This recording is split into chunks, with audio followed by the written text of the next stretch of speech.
His speaking so bluntly distressed her even more, especially as the others waiting for the elevator could overhear our conversation. Turning to another of the fathers, who was standing alongside his wife and 2 kids, my father asked him, "Where are you folks from?" "We're from Jersey." "Maine," the man replied. "Hear that?" my father said to my brother and me, although some 20 children and adults entered the elevator, filling it up about halfway. As the car rose, altogether some 20 children and adults entered the elevator, filling it up about halfway, and as the car rose through the housing of iron pillars, my father used the minute and a quarter it took to get to the top to ask the remaining families where each was from. Mr. Taylor was waiting outside when we finished our tour. He asked Sandy and me to describe what we'd seen from the windows, 500 feet up, and then he guided us on a quick walking tour around the exterior of the monument, recounting the fitful history of its construction. Next, he took some pictures of the family with our Brownie box camera.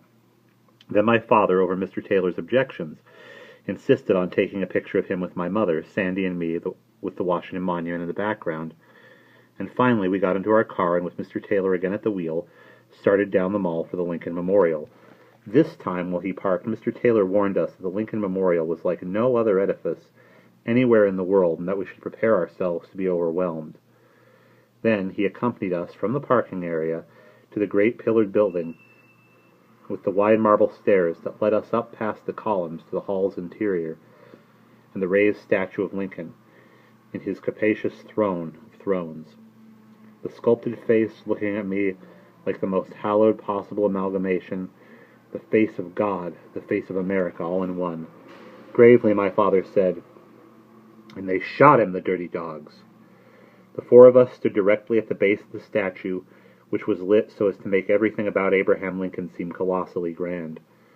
What ordinarily passed for great just paled away, and there was no defense for either an adult or a child against the solemn atmosphere of hyperbole. "When you think of what this country does to its greatest presidents—" "Herman," my mother pleaded, "don't start." "I'm not starting anything. This was a great tragedy. Isn't that right, boys? The assassination of Lincoln." Mr. Taylor came over and quietly told us. "Tomorrow we'll go to Ford's Theater, where he was shot, and across the street to the Peterson House to see where he died." "I was saying, Mr. Taylor, it is the damnedest thing what this country does to its great men." "Thank goodness we have President Lindbergh," said the voice of a woman just a few feet away. She was elderly, and she was standing apart by herself consulting a guidebook, and her remarks seemed spoken to no one, and yet prompted somehow by her overhearing my father. "Compare Lincoln to Lindbergh? Boy, oh boy," my father moaned. In fact, the elderly lady was not alone, but with a group of tourists. Among them was a man about my father's age, who might have been her son. "Something bothering you?" he asked my father, assertively, stepping in our direction. "Not me," my father told him. "Something bothering you about what the lady just said?" "No, sir, free country." The stranger took a long gaping look at my father, then my mother, then Sandy and me. And what did he see? A trim, neatly muscled, broad-chested man, 5 feet 9 inches tall, handsome in a minor key, with soft grayish-green eyes and thinning brown hair clipped close at the temples, and presenting 2 ears to the world a little more comically than was necessary. The woman was slender but strong, and she was tidily dressed, with a lock of her wavy dark hair over one eyebrow, and roundish cheeks a little rouged, and a prominent nose, and chunky arms, and shapely legs, and slim hips, and the lively eyes of a girl half her age. In both adults, a surfeit of prudence and a surfeit of energy, and with the couple 2 boys still pretty much all soft surfaces, young children of youthful parents, keenly attentive and in good health, and incorrigible only in their opinions. And the conclusion the stranger drew from his observations he demonstrated with a mocking movement of his head. Then, hissing noisily so as to mislead no one about his assessment of us, he returned to the elderly lady and their sightseeing party, walking slowly off with a rolling gait that seemed, along with the silhouette of his broad back, intended to register a warning. It was from there that we heard him refer to my father as a loudmouth Jew, followed a moment later by the elderly lady declaring, "I'd give anything to slap his face." Mr. Taylor led us quickly away to a smaller hall just off the main chamber, where there was a tablet inscribed with the Gettysburg Address, and a mural whose theme was the Emancipation. "To hear words like that in a place like this," said my father, his choked voice quivering with indignation.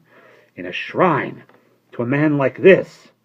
Meanwhile, Mr. Taylor, pointing to the painting, said, "See there, an angel of truth freeing a slave."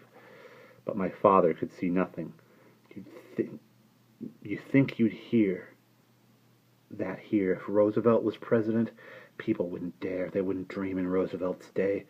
My father said, "But now that our great ally is Adolf Hitler, now that the best friend of the President of the United States is Adolf Hitler, why now they think they can get away with anything. It's disgraceful. It starts with the White House." Whom was he talking to other than me? My brother was trailing after Mr. Taylor, asking about the mural, and my mother was trying to prevent herself from saying or doing anything, struggling against the very emotions that had overpowered her earlier in the car. And back then, without anything like this much justification. "Read that," my father said, alluding to the tablet bearing the Gettysburg Address. "Just read it. All men are created equal." "Herman!" gasped my mother. "I can't go on with this." We came back out into the daylight and gathered together on the top step. The tall shaft of the Washington Monument was a half-mile away. At the other end of the reflecting pool lay the base of the terraced approach to the Lincoln Memorial. There were elm trees planted all around. It was the most beautiful panorama I'd ever seen. A patriotic paradise, the American Garden of Eden, spread before us. And we stood huddled together there, the family expelled. "Listen," my father said, pulling my brother and me close to him. "I think it's time we all had a nap. It's been a long day for everybody. I say we go back to the hotel and get some rest for an hour or two. What do you say, Mr. Taylor?" "Up to you, Mr. Roth. After supper I thought the family might enjoy a tour in the car of Washington by night, with the famous monuments all lit up." "Now you're talking," my father told him. "Sound good, Bess?" But my mother wasn't so easy to cheer up as Sandy and I. "Honey," my father told her, "we ran into a screwball, 2 screwballs. We might have gone up to Canada and run into somebody just as bad. We're not going to let that ruin our trip. Let's have a nice rest. All of us and Mr. Taylor will wait for us, and we'll go on from there. Look," he said with a sweep of his outstretched arm. "This is something every American should see. Turn around, boys. Take one last look at Abraham Lincoln." We did as he instructed, but it was impossible any longer to feel the raptures of patriotism turning me inside out. As we began the long descent down the marble staircase, I heard some kids behind asking their parents, "Is it really him? Is he buried there under all that stuff?" My mother was directly beside me on the stairs, trying to act like someone whose panic wasn't running wild within her. And suddenly, I felt that if it had fallen on me to hold her together, to become all at once a courageous new creature with something of Lincoln himself clinging to him. But all I could do, when she offered me a hand, was to take it and clutch it like the unripened being I was. A boy whose stamp collection still represented 9/10 of his knowledge of the world. In the car, Mr. Taylor plotted the rest of our day. We'd go back to the hotel, nap, and at 5:45 he'd come pick us up and drive us to dinner. We could return to the cafeteria near Union Station where we'd had our lunch, or he could recommend a couple of other popular priced restaurants whose quality he could vouch for. And after dinner he'd take us on the tour of Washington by night. "Nothing phases you, does it, Mr. Taylor?" my father said. He replied only with a non-committal nod. "Where are you from?" my father asked him. "Indiana, Mr. Roth."